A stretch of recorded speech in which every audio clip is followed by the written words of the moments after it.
I am with the Ladysmith Little Theatre, and we're talking about the new series of radio plays you're about to produce. My name is Bruce Ormond, and I'm on the board with Ladysmith Little Theatre. And during this COVID time, in the last few months, in order to keep ourselves occupied, we've been doing these radio plays. We're trying to keep it as local as we can. Greg's name came up as a local author, published playwright, and recommended to us by one of the other board members, and which is quite exciting to have a playwright within, a literally walking distance of Ladysmith, and so we're quite excited about that, and so we're going to. We're in the process of going through some of his scripts right now and picking and choosing how, which way we're going to go. And yeah, we're just in the early stages of our second round of radio plays. I think it's really exciting that you're a local playwright, or that, you're local to our area. Tell me a little bit about your work and about what makes you write.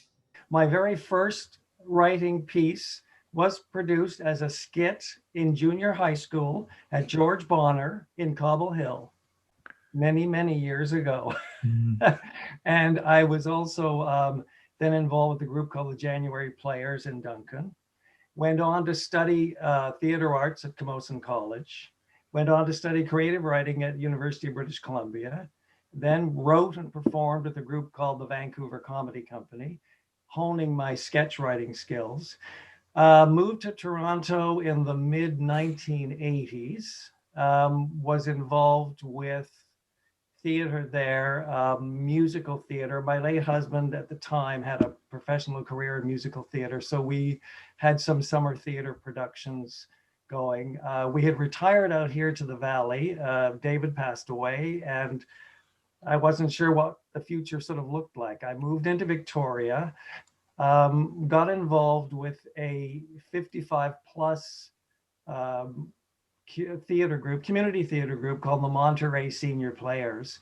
Sort of offered, I didn't even offer, they actually asked me, they knew I was a writer, and they said, could you write something for us? Because at the time, most of the material for seniors that was sort of being sold by Samuel French's and the big publishing companies was, if you sort of wrote seniors in the search engine, they came back with death, dying, memory loss, or you were losing your memory and didn't know you were dying or something.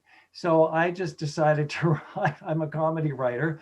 So I have written now since when did I was with them for 5 years as their playwright in residence. And now I'm actually been produced by several groups on the Lower Mainland.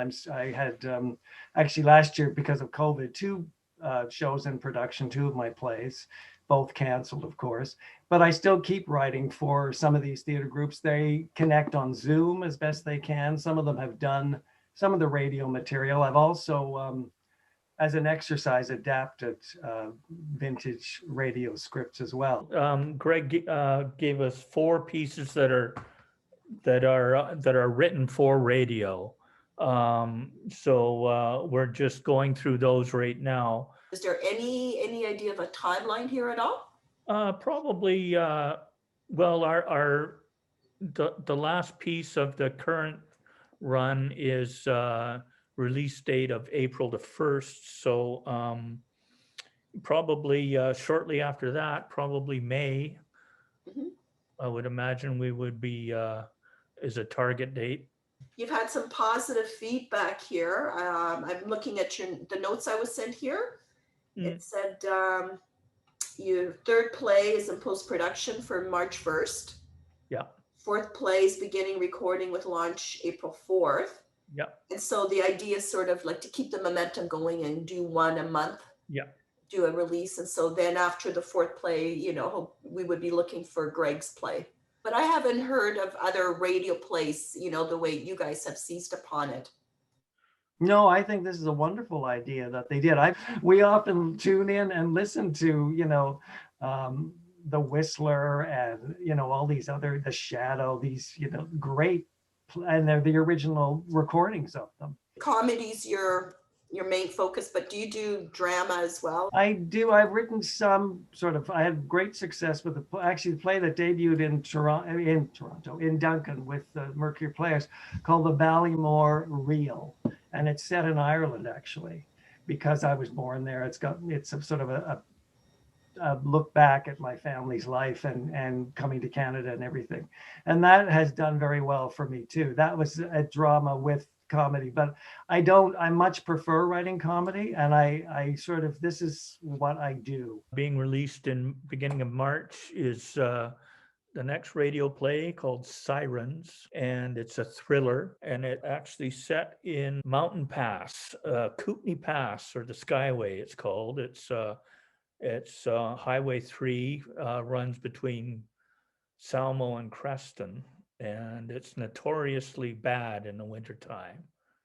And it's the story of 3 travel companions who get stranded in a blizzard in their attempt to get back to the community of Nelson from Cranbrook, because their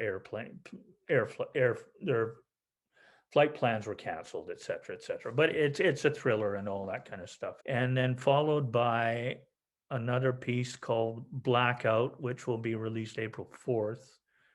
And it is a comedy, and it's like a play over top of a play. And it's the one play is backstage crew, and the other play is the onstage crew of a production of Julius Caesar. And so it's a story of all the shenanigans and stuff that goes on backstage during a community theater production. That's what we have on the books for now that are confirmed. And then hopefully by then we will have our act together, literally and figuratively, for our next series. And we will keep in touch for that.